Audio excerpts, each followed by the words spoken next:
Aircraft making a condensation trail is very similar in many ways to when you go outside on a cold day and exhale. You create a condensation trail. That little cloud is a condensation trail. Now, if you take a 2-mile walk on a cold day and you can turn around and you can see your condensation trail tracking all the way back for 2 miles.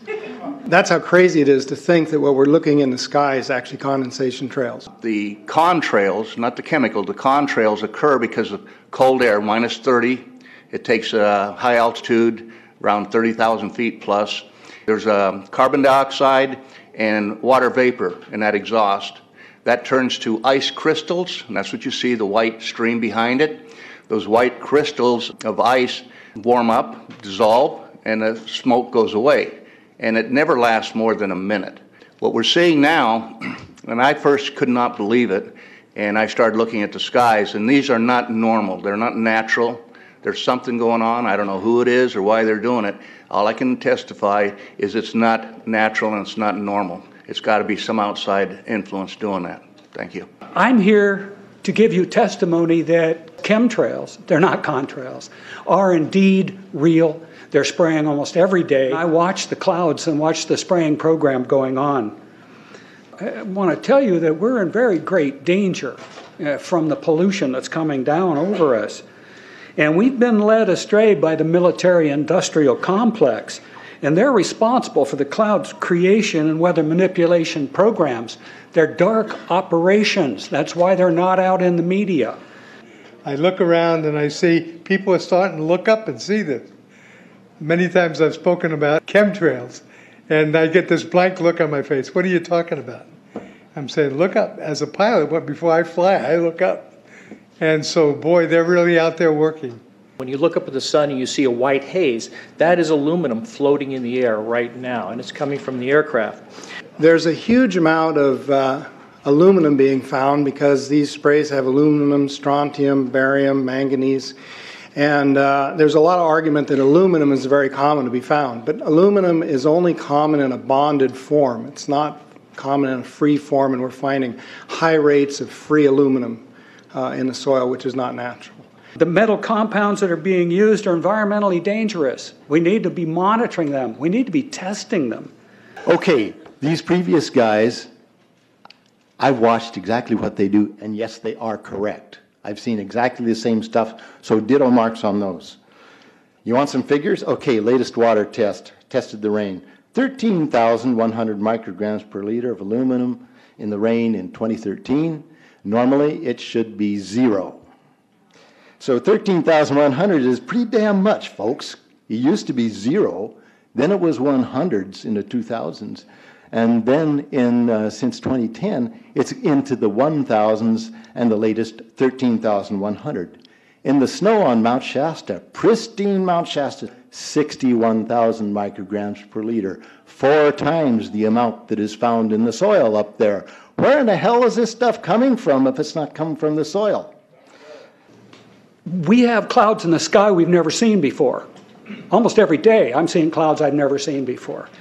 And NASA has been even named a few of these new clouds.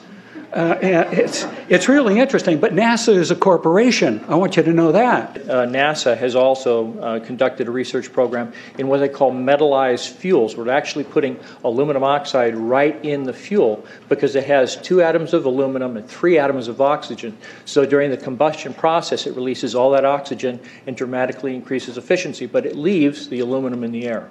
We got things coming from sky down, and it's a huge, huge problem. Because as it comes down, what happens is a couple of things. Is that it actually is in our air, we breathe it. And as we breathe it, it's actually going to go up through our nostrils, into our brain, easiest access to our brain frontal lobe. The contaminants that have been identified, which already been mentioned, are aluminum. Aluminum is the #1 free radical generator to the brain to cause early apoptosis, which is early death of brain, and it begins to set off the scar tissue, which we call the amygdalin, which is part of the chemical matrix related to Alzheimer's. I'm a neurologist practicing in Reading for 17 years, and in the past 5 years, I have seen the number of patients with Alzheimer's disease, Parkinson's, and other neurodegenerative diseases tremendously increased, almost quadruple. I became interested in chemtrails about 8 years ago when I was in Hawaii, and the Hawaiians are really being very vocal about it. I concur about the increasing number of Alzheimer's. They have been able to take the aluminum and micronize it, which means it'll stay up longer. But it also means, and I don't know if any of you have noticed a metallic taste in your mouth when they're spraying, but you inhale that, it goes up through your cribriform plate and through your sinuses and into the brain. As you heard, to spray nanoparticles, very small particles. These nanoparticles, they basically trigger a programmed cell death in the brain, and that is the ultimate path we see in Alzheimer's. That's problem number one, because when we look at the Alzheimer issue, we say those are the old. The real problem is, and the real scare I have, is as I am a father of 2, I am a grandfather of 3. So the drama is our children. ADD started in the 70s. Autism was not on the radar. There was no documents, there was no information. It was 1 in 100,000 children.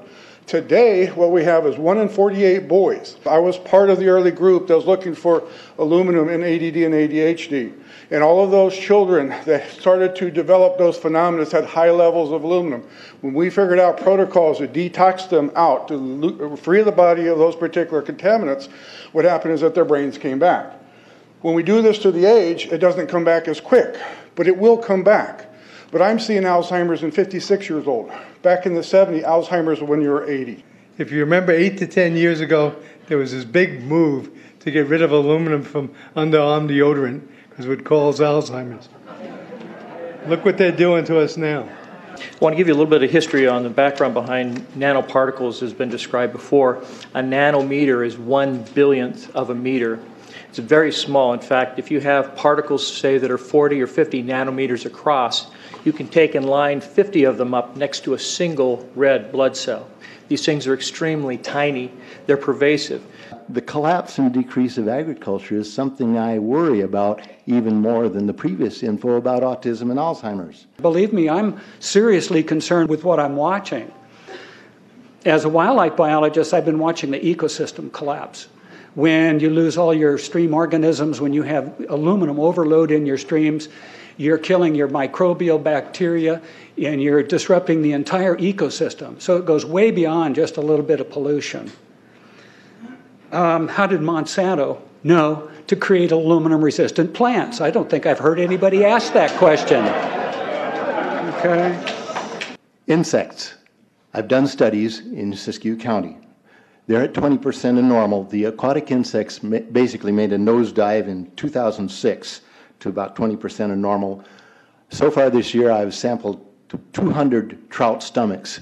98% of them are empty. So sorry about the trout fishing, fellows. The mayflies, stoneflies, dipterus, and caddisflies are damn near gone. The terrestrial sampling is down to about 20% of normal, except for pest species like ants.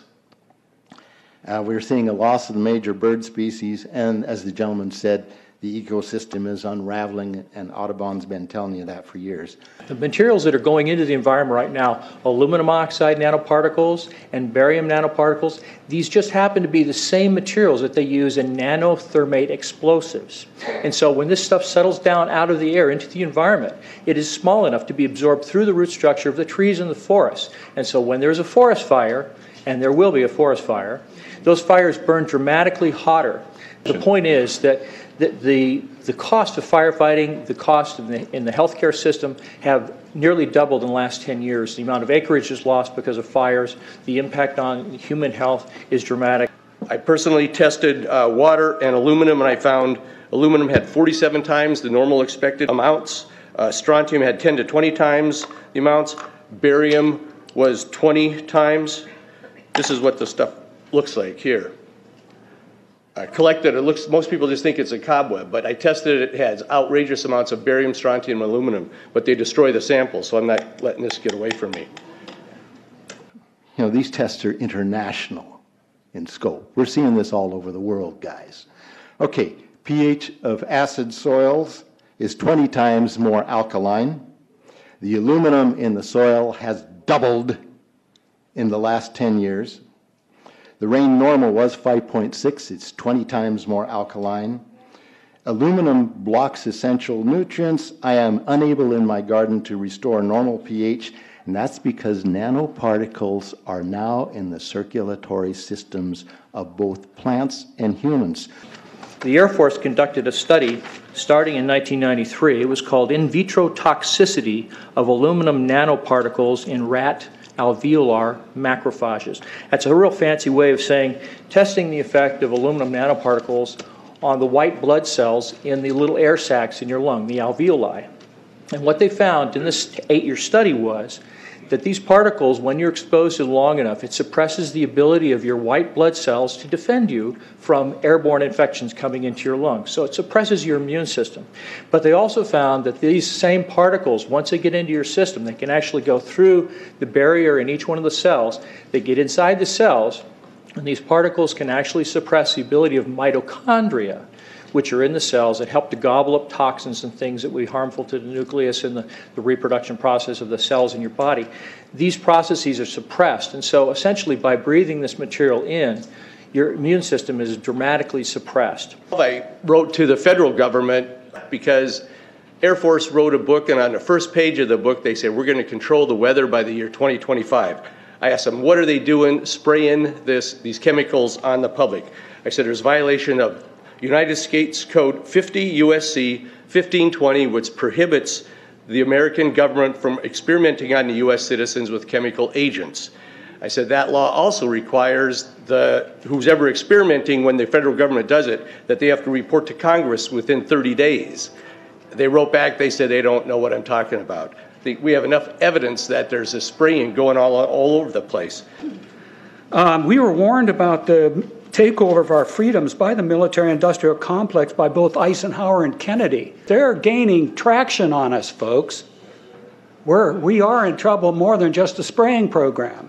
All I can say is it's about time we get up in arms about this, because it is affecting our health. It's high time that we as citizens of this great country take action. Board of Supervisors in Suffolk County, New York, they outlawed geochemical engineering. Hawaii passed an ordinance prohibiting geochemical engineering. I urge you to bar geoengineering in Shasta County and pass an ordinance. At least ask some damn questions. What the hell is all this aluminum doing here? Why are the trees dying, fishes dying? Why is there Alzheimer and aluminum spiking? And why are these fibers on the ground here in Shasta County? Thank you. Thank you, Mr. Marmon.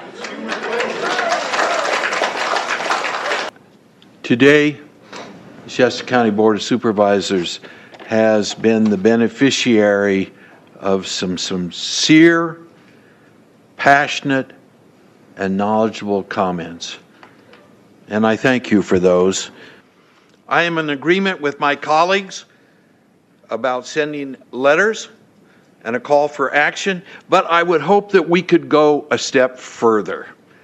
I would like for us to send a copy of this video where all of you spoke today, all 2.5 or 3 hours of this testimony, to be sent to our senators and our U.S. representatives, and also our representatives in the state of California. We'll do that. Let them listen to the passion that came out of this meeting today. Thank you. You have the motion in front of you. I think it's understood. All in favor, say aye. Aye. Any opposition? Motion passes unanimously.